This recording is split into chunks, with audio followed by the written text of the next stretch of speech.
La situación política y económica de la República Dominicana ya ha pasado de las advertencias a los hechos.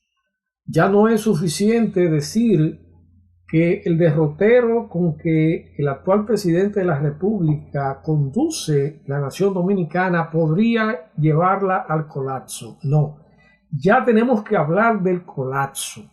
Esa es la realidad que vive el país en estos momentos. ¿Y qué es lo que ocurre cuando un país se encuentra a la deriva?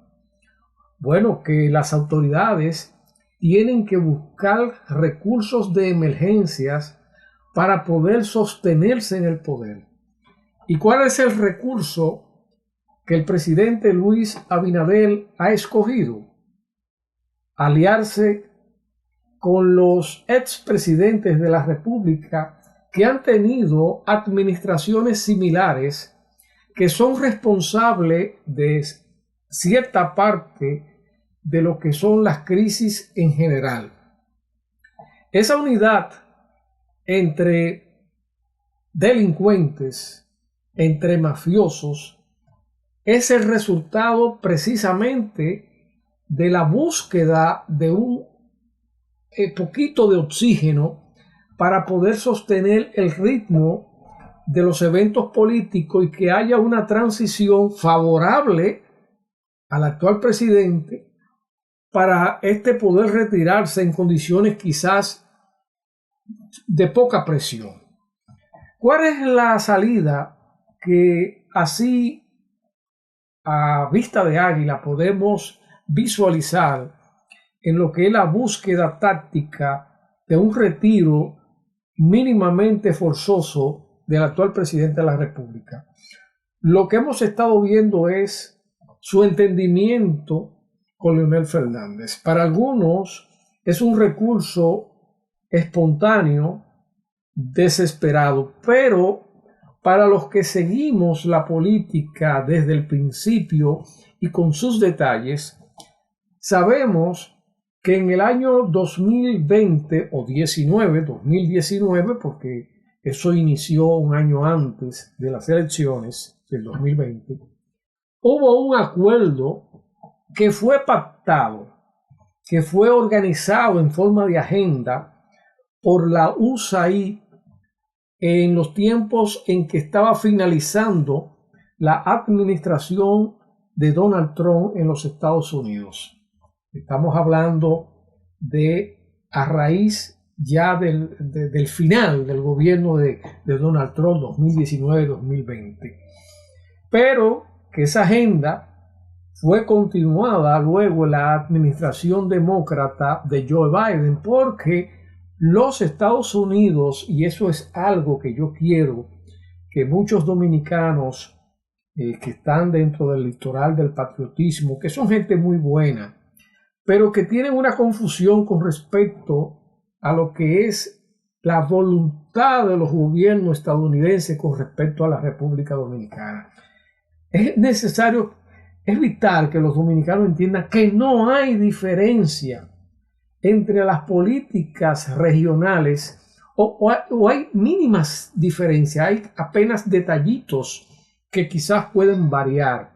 Pero la parte fundamental, que es la política de expansión, de dominación, de control de los países de la periferia, eso no varía entre una agenda política y otra en los Estados Unidos, o sea, demócratas y republicanos. Porque vuelvo y repito, quien organiza la agenda para imponer a Luis Abinader en el 2020 es la administración de Donald Trump, representado en ese momento por su, digamos, canciller o representante para Latinoamérica, que era Mike Pompeo. ¿Quién continúa esa labor? Anthony Blinken. O sea que estamos hablando de la continuación de una agenda en ese sentido.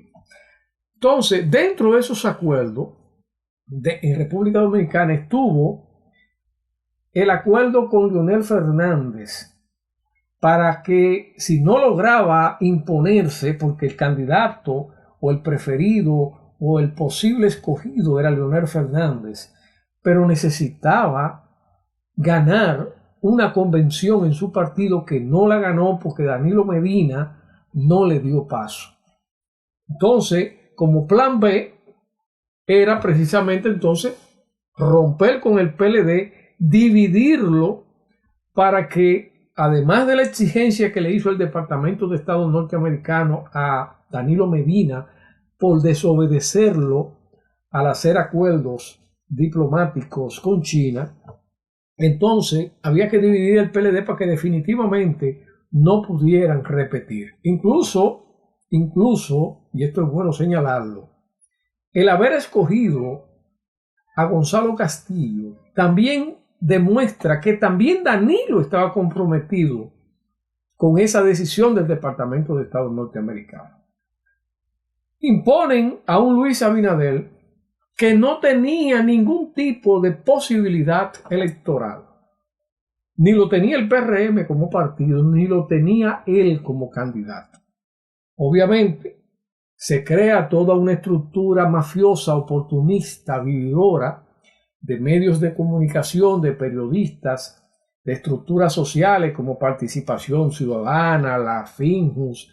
Ahí entran los empresarios que buscaban, pues, colarse como siempre para hacer uso y dominio de parte del presupuesto nacional del país para recibir los beneficios de subsidios y toda esa mierda que se le dan desde el Estado, mientras le niegan derechos fundamentales al pueblo, necesidades básicas a la población, se le dan todo ese tipo de privilegios a los empresarios privados en el área turística, en todos los sectores.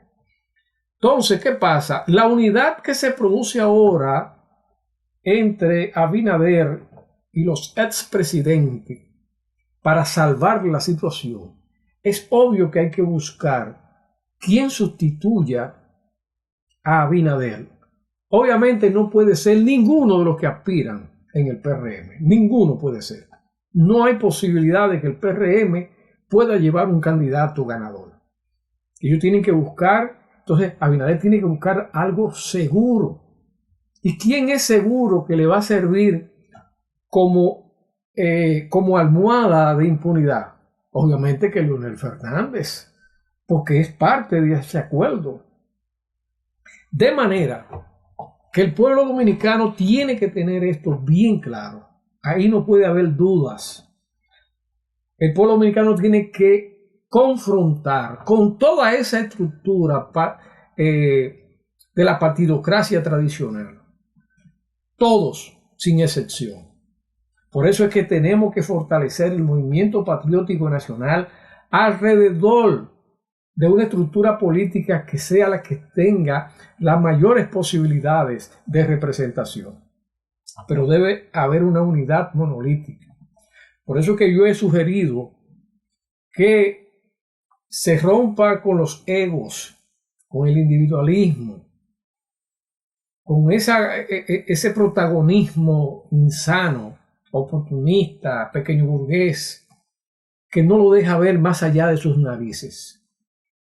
Ahora mismo, el doctor Roque Espaillá tiene el movimiento Rescate Democrático que está trabajando con pasos sólidos, firmes, y no tiene ninguna posibilidad de flaquear y pasarse a ninguno de esos grupos políticos. No hay manera. Muy diferente a muchos otros que andan por ahí merodeando, que lo único que andan buscando es cuarto. Y lo han demostrado en los procesos electorales. Lo han demostrado. Porque han vendido su partido por dinero. Lo han usado como negocio. De manera que yo creo que esta situación es vital que se vea desde ese cristal. Porque esa es la realidad. Yo lamento que haya muchos líderes sociales en el marco de los del movimiento patriótico que no estén entendiendo la situación todavía, pero deberán entenderla lo antes posible porque esa realidad le está dando en la cara día a día. Ojalá que ocurra de esa manera. Gracias mil por su atención.